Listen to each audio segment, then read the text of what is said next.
Thomas Chun, had visited maximum security prisons across America. He'd walked death rows, interviewed serial killers, documented gang violence in overcrowded facilities. But nothing prepared him for ADX Florence. The administrative maximum facility, Supermax, sits in the Colorado mountains near Florence, housing America's most dangerous criminals in conditions that approach sensory deprivation. The facility looks more like a corporate office complex than a prison from the outside. Clean lines, modern architecture, surrounded by mountain views. But appearances deceive. Inside these walls, 340 inmates exist in near-total isolation. 23 hours per day locked in concrete cells measuring 7 feet by 12 feet. 1 hour of solitary recreation in a slightly larger concrete cage. No physical contact with other humans. Meals delivered through slots. Conversations with guards conducted through steel doors. ADX Florence holds terrorists, cartel leaders, mass murderers, prison gang shot callers, and inmates who've proven too violent or too dangerous for any other facility in the federal system. They call it the Alcatraz of the Rockies. But Alcatraz allowed inmates to see each other. ADX Florence is designed to make prisoners disappear into silence while still technically alive. Subscribe right now, because what you're about to see inside America's only federal Supermax will change everything you think you know about prisons. This is where the most dangerous criminals face the harshest punishment short of death. Don't miss a single second. ADX Florence was designed by architects and psychologists specifically to break the human spirit through isolation. Every detail serves control and separation. The facility opened in 1994 after the murders of 2 correctional officers at the federal prison in Marion, Illinois. The Bureau of Prisons needed a facility where the most dangerous inmates could be controlled completely without requiring guards to enter cells. The result is architectural precision in creating loneliness. Cells contain a concrete bed, concrete desk, concrete stool, all one piece, no furniture to be moved or weaponized. A stainless steel sink toilet combination. A narrow window 4 inches wide that shows only sky, deliberately positioned so inmates cannot see the ground or determine their location within the facility. The prison has multiple security levels, but even the lowest security level within ADX Florence exceeds the highest security at normal maximum security prisons. Cameras monitor every angle. Laser sensors detect movement. Doors open remotely. Control from secure command centers, where guards watch through reinforced glass and computer screens. When inmates arrive at ADX Florence, they enter a system designed to erase their identity and agency. Thomas interviewed correctional officers who described the intake process: complete strip search, cavity search, full body scan. All personal property confiscated. Prison-issued jumpsuit, one piece, Velcro closures, no buttons or zippers that could be used as weapons. New arrivals learn the routine immediately. You don't leave your cell unless specifically authorized. You don't speak unless asked a direct question. You don't make sudden movements. Guards never enter cells alone. Protocol requires a minimum of 3 officers in full tactical gear if cell entry becomes necessary. The psychological assessment begins immediately. Mental health staff evaluate new inmates to determine if they can withstand the isolation. Some inmates are deemed too mentally unstable for ADX conditions and are returned to other facilities. But most stay, and the slow process of psychological deterioration begins. One officer Thomas interviewed described it bluntly: "We're not rehabilitating anyone here. We're controlling them. We're making sure they can never hurt anyone again. That's the mission. Everything else is secondary." A concrete box, 7 feet by 12 feet. This is home for 23 hours per day. Thomas was granted rare access to view an empty cell. Standing inside, the oppression was immediate. No color, everything gray concrete and steel. The window shows only a rectangle of sky. Sound echoes strangely off the hard surfaces. The bed is a concrete slab with a thin mattress. The desk and stool are movable concrete extensions of the floor. A small black and white television sits in a recessed shelf, controlled remotely by guards. showing limited programming, no live broadcasts, no news. The door is solid steel with a narrow slot for food trays. No bars through which to see other inmates or corridors. Complete visual isolation from humanity. The concrete walls are so thick that sound barely penetrates. An inmate could scream at full volume and neighbors might not hear clearly. It's engineered silence, a prison psychologist explained. The human brain isn't designed for this level of sensory deprivation. After months or years, it causes measurable psychological damage. Every day at ADX Florence follows the same pattern. Wake at 6 a.m. when cell lights activate remotely. Breakfast delivered through the food slot, lukewarm, institutional, eaten alone. No conversation, no variation, just you and gray walls. 23 hours pass in the cell. Some inmates exercise, push-ups, sit-ups, pacing the 7 feet back and forth like caged animals. Others read books from a limited library list delivered weekly. Television offers old programs and educational content, but no news, no sports, no connection to current events. The 1 hour of recreation occurs alone in a concrete cage barely larger than the cell, open to the sky, but surrounded by high walls. No equipment, no other inmates, just an hour of slightly less confined solitude. Showers happen 3 times weekly, in individual stalls, monitored by cameras, limited to 10 minutes. Medical appointments occur inside cells through the food slot when possible. Dental care, when necessary, happens in restraint chairs with multiple guards present. This is every day, for years, for some inmates, for decades. ADX Florence houses names that made international headlines. Thomas couldn't interview them. Media access to ADX inmates is virtually non-existent, but their presence shapes the facility's reputation. Theodore Kaczynski, the Unabomber, lived in ADX until his recent death. Ramzi Youssef, mastermind of the 1993 World Trade Center bombing.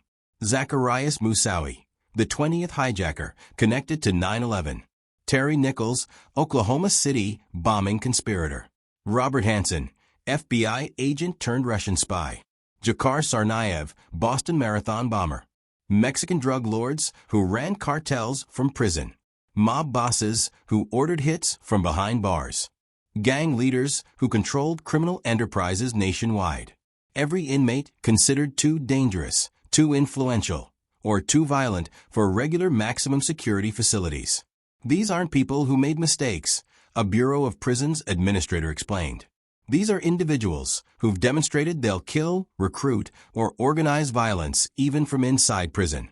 They've proven that regular maximum security cannot contain their influence. So we contain them here, where they can't communicate with anyone, where their power stops at their cell door.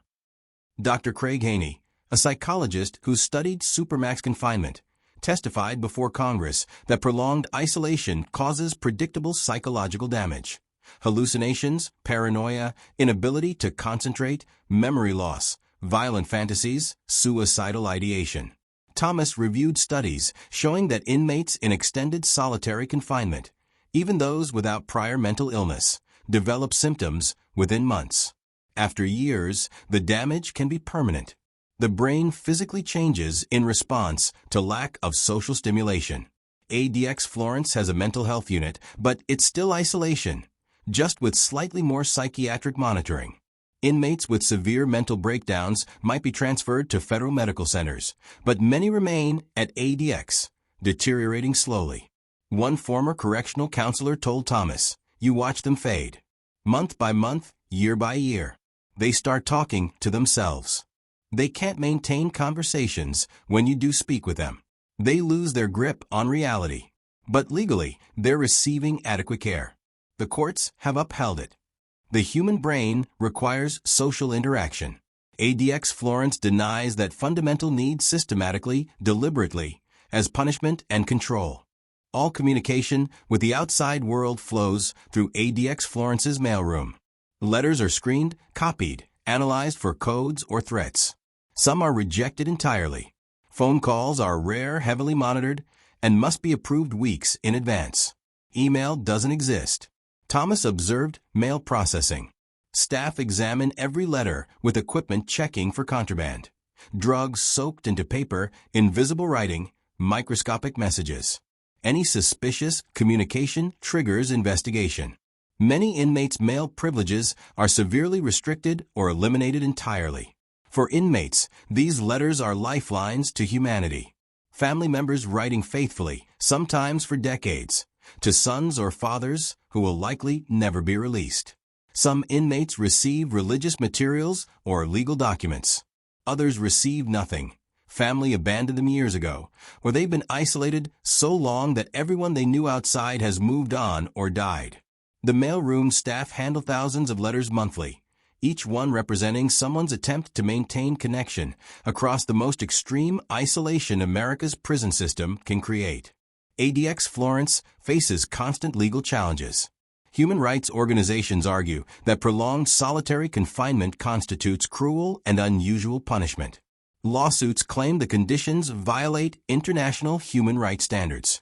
Inmates file appeals arguing they're being tortured under the guise of incarceration. So far, courts have largely upheld ADX Florence's operation. Judges agree the inmates housed there require extraordinary security measures. The Bureau of Prisons can demonstrate that these individuals committed violence in less restrictive settings, justifying the extreme control. But cases continue. Some inmates have won transfers after demonstrating years of good behavior. Others have successfully argued that mental illness makes them unsuitable for Supermax conditions. A few have settled lawsuits that resulted in minor improvements to conditions, slightly more recreation time, additional phone call opportunities. Thomas interviewed a civil rights attorney who's represented ADX inmates. The courts treat these men as monsters. And maybe some are. But even monsters have constitutional rights. The question isn't whether they're dangerous. It's whether this level of isolation is punishment or torture. That line gets blurrier every year. Working at ADX Florence requires a specific mindset. Guards interact with America's most dangerous criminals daily, but rarely face-to-face. Most communication occurs through doors, via intercom, through narrow slots. Thomas interviewed correctional officers who described the psychological toll on staff. Constant vigilance. Awareness that one mistake could be fatal. The weight of controlling men who've killed multiple times, who've orchestrated attacks from prison, who have nothing left to lose. You can't see them as human if you're going to do this job effectively, one officer admitted. The moment you start empathizing, you become vulnerable. These are the worst of the worst. They're here because they can't be trusted anywhere else. But the isolation affects guards too. Working in an environment of enforced silence and separation creates its own stress. High turnover rates plague Supermax facilities. Officers develop PTSD symptoms, depression, substance abuse problems. Some struggle to maintain normal relationships outside work after years of controlling through silence and distance. The prison designed to break inmates slowly damages its staff as well. If what you're learning about America's Supermax is shocking you, hit that like button and comment whether you think this level of isolation is punishment or torture. We're going even deeper into the reality of ADX Florence, and what comes next will make you question everything. ADX Florence operates a step-down program theoretically allowing inmates to earn their way to less restrictive conditions. Good behavior over extended periods, years, not months, can result in gradual increases in privileges and eventual transfer to regular maximum security facilities. But the program is rigorous and unforgiving. One disciplinary infraction resets progress. Arguing with a guard, refusing an order, possessing contraband. Any violation sends inmates back to the beginning. And many ADX inmates are serving life sentences with no possibility of release, removing any incentive to participate. Thomas reviewed statistics, showing less than 20% of ADX inmates successfully complete the step-down program. The rest remain in the most restrictive conditions until they die or are transferred for medical reasons. A Bureau of Prisons administrator defended the program. These inmates got here through extreme violence and continued dangerous behavior. Earning your way out requires years of perfect compliance. That's appropriate, given their histories. This isn't arbitrary. It's earned privilege based on demonstrated change. Critics argue the psychological damage from years of isolation makes successful completion nearly impossible. Within ADX Florence, some inmates are designated CMU, Communication Management Units. These inmates face even more severe communication restrictions than standard ADX population. Their mail is scrutinized more intensively. Phone calls are rarer and more heavily monitored. Visits, when permitted, occur through thick glass with no physical contact. CMU designation typically applies to inmates suspected of terrorism connections or those believed to be coordinating criminal activities from prison. The government argues these restrictions prevent dangerous communication that could facilitate attacks or criminal enterprises. Thomas learned that CMU status can be applied without full due process. Inmates may not know specifically why they've been designated or what evidence supports the classification. Appeals are difficult. The designation can last indefinitely. Human rights advocates call CMU the prison within the prison, isolation intensified beyond already extreme conditions. But security officials insist these measures are necessary to prevent terrorism and protect public safety. The debate continues while inmates remain in the deepest silence America's federal prison system can impose. Providing medical care in ADX Florence presents unique challenges. Inmates cannot be transported to normal medical facilities without extraordinary security measures. Multiple guards, restraints, secured vehicles, complete lockdowns of receiving facilities. Most medical care occurs inside the prison in specialized units. But serious conditions requiring surgery or advanced treatment necessitate outside transport. Thomas learned of instances where inmates died from conditions that might have been treatable with earlier, more aggressive intervention, but the security requirements delayed or prevented adequate care. Mental health care is even more problematic. The isolation that maintains security simultaneously causes psychological deterioration requiring treatment. Therapists must conduct sessions through cell doors or in specially designed rooms with barriers separating provider and patient. Building therapeutic relationships under these conditions approaches impossible. You're trying to treat trauma and mental illness in an environment that creates trauma and mental illness, a prison psychologist admitted. It's contradictory.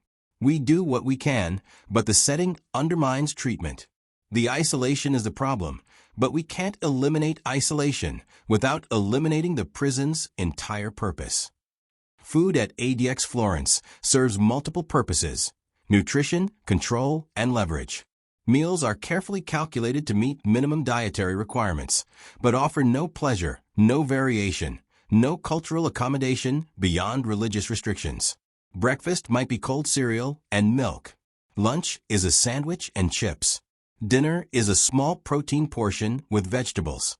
Everything is lukewarm, delivered through slots, eaten alone from plastic trays with plastic utensils that can't be weaponized.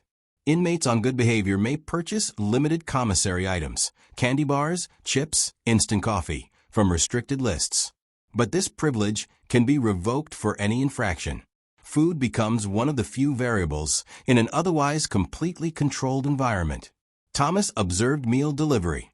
Guards slide trays through slots without conversation. Inmates eat in silence. Empty trays are collected the same way. The entire process reinforces isolation. Even this basic human need, eating, occurs without social interaction, without community, without any connection to humanity beyond the mechanical delivery of calories through a steel slot. The 1 hour of recreation per day occurs in individual concrete dog runs, narrow outdoor cages roughly 12 feet by 20 feet, with concrete walls on 3 sides and steel mesh covering the top. Inmates can see sky, but little else. No equipment. No interaction with others. Just an hour in a slightly larger box. Thomas watched from a secure observation post as inmates took their recreation hours. Some ran in circles, desperate for physical activity. Others sat motionless, staring at clouds. A few did elaborate calisthenic routines, maintaining physical fitness as one of the few things they could still control. The mesh covering allows weather, rain, snow, Colorado sun, to reach inmates. In summer, temperatures can exceed 100 degrees in these unshaded cages. In winter, inmates still get their hour even in freezing conditions, unless weather creates safety hazards. It's technically outdoor recreation, a correctional officer explained. It meets the constitutional requirement, but it's still isolation. They're alone in a cage for 1 hour, then back to the cell for 23 more. ADX Florence has sophisticated suicide prevention protocols because the risk is constant. Isolation drives suicidal ideation even in previously stable individuals. Combined with life sentences and no hope of release, many inmates contemplate ending their suffering. Inmates identified as suicide risks are placed on special watch. Camera monitoring increases. Cell checks occur every 15 minutes. All potential means of self-harm are removed. They're issued tear-resistant smocks, replacing regular clothing. Any object that could be used to harm themselves disappears. But the care maintains isolation. Suicidal inmates don't receive increased human contact or relief from the conditions causing their crisis. They receive monitoring, not connection. The goal is preventing death, not alleviating the suffering that makes death appealing. Thomas reviewed records showing multiple successful suicides at ADX Florence over its 3 decades of operation, despite prevention efforts. More common are suicide attempts that fail. Inmates found hanging from air vents, having cut themselves with improvised blades, having overdosed on hoarded medications. Each attempt represents a human breaking point reached in silence, in isolation, in a concrete cell designed to prevent exactly this kind of desperate act, but somehow incapable of stopping human determination to escape unbearable conditions. Religious freedom remains legally protected even at ADX Florence, but practice looks different here. No congregational worship. No group religious services. Faith is practiced alone in cells under surveillance. Religious texts are permitted: Bible, Quran, Torah, Buddhist writings, screened for contraband but generally provided. Religious items like prayer rugs or rosaries can be requested, though subject to security restrictions. Chaplains conduct visits via intercom through cell doors, unable to provide the human contact that's central to many religious traditions. For some inmates, religion provides crucial psychological survival. Faith offers meaning, hope, structure in an environment designed to strip those things away. Daily prayers create routine. Religious texts provide intellectual stimulation. Belief in divine judgment or afterlife redemption gives purpose to suffering. Thomas interviewed a prison chaplain who described the challenge. How do you minister to souls when you can't touch them, can't sit with them, can't bring them into community? Faith requires fellowship. Here, fellowship doesn't exist. I do what I can, but it's faith practiced in a vacuum. For every inmate at ADX Florence, there are families on the outside struggling with the implications. Mothers visiting sons through reinforced glass, unable to hug them, watching them deteriorate year after year. Children growing up with fathers who exist only as voices on heavily monitored phone calls and words in censored letters. Thomas interviewed family members who'd maintained contact for decades. They described the heartbreak of watching loved ones fade psychologically, the difficulty explaining to grandchildren where daddy is and why they can't visit properly, the financial burden of traveling to remote Florence, Colorado, for visits that occur through glass barriers. He's still alive, but he's gone, one mother said. The person I visit isn't the son I raised. The isolation changed him. He can barely hold a conversation anymore. He talks about things that aren't real. But I keep visiting because he's my child. What else can I do? These families serve a sentence too, not incarceration, but loss, watching someone they love disappear into silence while technically still breathing. International human rights organizations have declared that prolonged solitary confinement, typically defined as more than 15 days, constitutes torture. The United Nations Special Rapporteur on Torture has specifically criticized American Supermax prisons, including ADX Florence. Yet the U.S. government maintains that ADX Florence is not torture, but legitimate punishment for the most dangerous criminals. Officials argue that these inmates pose extraordinary security risks that justify extraordinary measures. Thomas examined this legal and ethical debate. The disconnect is stark. International consensus says conditions at ADX Florence violate human rights, while American courts say they're constitutional. How can both be true? Context matters, a legal scholar explained. These aren't political prisoners or prisoners of war covered by Geneva Conventions. They're criminals convicted through due process. American law gives more deference to prison security needs. International human rights law takes a more absolute position on what constitutes humane treatment. It's the same conditions viewed through completely different legal frameworks. The inmates at ADX Florence experience those conditions regardless of what legal framework judges them. Operating ADX Florence costs approximately $78,000 per inmate annually, 3 times the cost of housing an inmate in regular maximum security. The expense reflects intensive staffing, specialized security systems, constant monitoring, and the challenges of maintaining such an isolating environment. Critics argue this money could be better spent on rehabilitation programs, mental health treatment, or education initiatives that might actually reduce recidivism. Defenders insist the cost is justified by the extreme danger these inmates pose. Thomas reviewed the math. 340 inmates at $78,000 each equals roughly $26.5 million annually to operate ADX Florence. Over the facility's 30-year existence, that's nearly $800 million spent on isolating these specific individuals. We could have built multiple schools, funded substance abuse programs, created job training centers, an economist noted. Or we could isolate 340 people in concrete boxes. America chose isolation. Whether that spending represents public safety or public vengeance depends on your perspective. The price tag remains the same either way. Despite the grim statistics, some inmates successfully navigate ADX Florence's step-down program and transfer to regular maximum security facilities. These successes are rare, but provide insight into what makes survival possible. Thomas investigated several cases.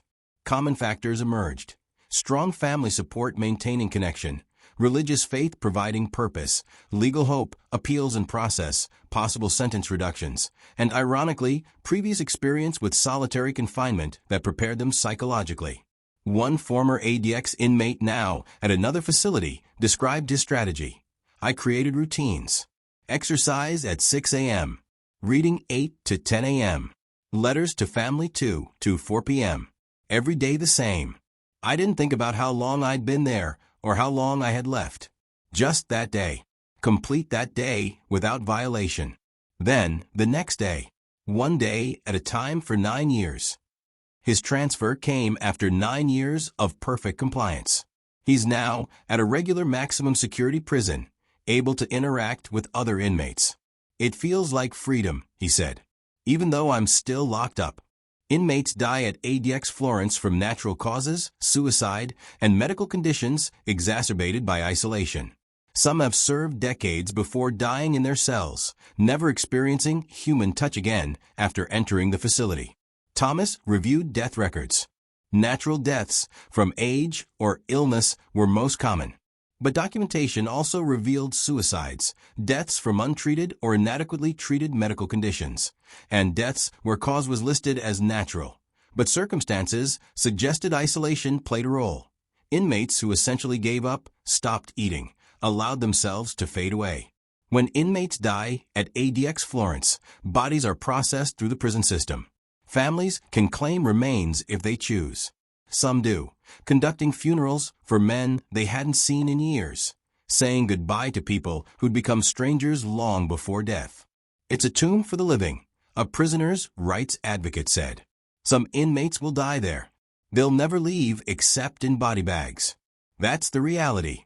ADX Florence is where America sends people to be forgotten while still technically alive. For some, death is just when the paperwork finally catches up to the reality. Criminal justice reform advocates target ADX Florence as an example of America's most punitive impulses. They argue that even the most dangerous criminals deserve humane treatment, that isolation this extreme serves no legitimate penological purpose, that alternatives exist. Some countries have abandoned long-term solitary confinement entirely, finding that secure facilities can house dangerous inmates without complete isolation. Norway's maximum security prisons, for example, allow significantly more human contact while maintaining security. But American politics make reform unlikely. Politicians fear being portrayed as soft on crime. Victims' families often support the harshest possible conditions for offenders. Public opinion generally backs tough punishment for serious criminals. Thomas interviewed a Bureau of Prisons administrator about reform. What's the alternative? These inmates killed in regular maximum security. They ran criminal enterprises from prison. They recruited other inmates to violence. We tried less restrictive approaches. They failed.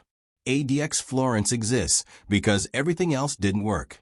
Unless someone can guarantee public safety with a different model, this is what we have. The debate continues while inmates remain in isolation. Researchers studying ADX Florence face access limitations, but have conducted studies on the psychological effects of Supermax confinement. Findings consistently show devastating impacts: cognitive decline, hallucinations, severe anxiety, depression, post-traumatic stress symptoms, and lasting damage that persists even after inmates are released from isolation. Dr. Stuart Gracian documented what he called SHU syndrome, Security Housing Unit Syndrome, a constellation of symptoms specific to prolonged isolation including perceptual distortions, paranoia, difficulty with thinking and concentration, and intrusive obsessive thoughts. Thomas reviewed studies showing that many of these effects are irreversible. Even inmates transferred to less restrictive settings retain psychological damage from their time in Supermax. Some become unable to function in normal prison environments, requiring continued isolation not for security, but because they can no longer tolerate human contact.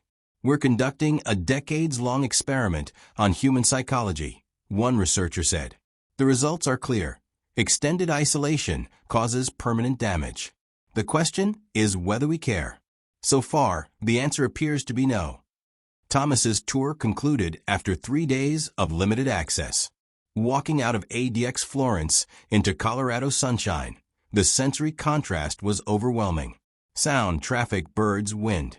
Color, trees, sky, mountains. Space, open air, no walls, no cages. He'd spent hours inside the facility, but experienced only a fraction of what inmates endure.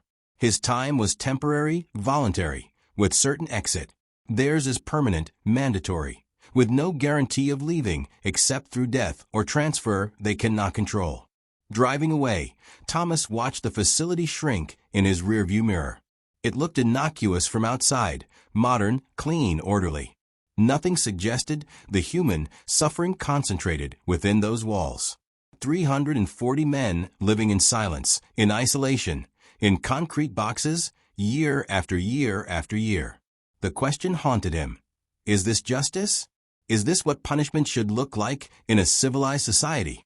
Is this making anyone safer? Or is this simply vengeance dressed in the language of security? ADX Florence sits in the mountains, continuing its mission of isolation and control.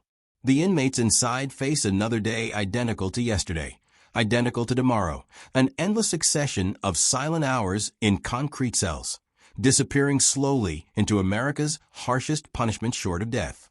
If this investigation into America's Supermax opened your eyes to the reality of extreme isolation, subscribe now, because next week we're comparing ADX Florence to Russia's Black Dolphin prison to see which country has the most brutal high-security facility. Hit that bell and comment your thoughts on whether this level of isolation is justified. The truth about global Supermax prisons goes deeper than anyone imagines.